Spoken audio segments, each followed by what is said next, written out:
মালয়েশিয়ার নেদারল্যান্ডের এম্বাসি থেকে আপনি যদি কোনো একটা অ্যাপয়েন্টমেন্ট ডেট নিয়ে থাকেন, সেটা আপনি রিশিডিউল বা আপনি এটা ক্যান্সেল কীভাবে করবেন। যেমন স্ক্রিনে যেটা দেখতে পাচ্ছেন, এটা একটা এম্বাসি অ্যাপয়েন্টমেন্টের কনফার্মেশন।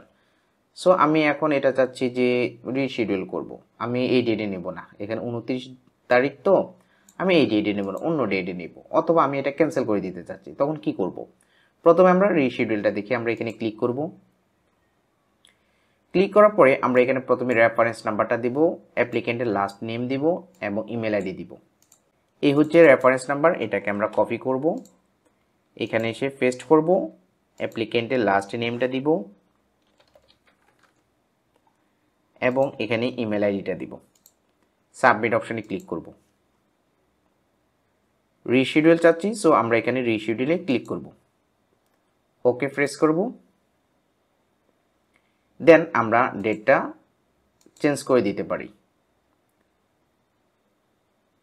এখানে অ্যাভেলেবেল ডেট দেখা যাচ্ছে, আমরা যে ডেটে নিতে চাচ্ছি সেই ডেটে ক্লিক করব।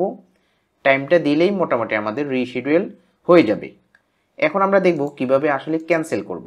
সো আমরা এখানে ক্যান্সেল অ্যাপয়েন্টমেন্টে ক্লিক করব, রেফারেন্স নাম্বারটা দিব, লাস্ট নেমটা দিব,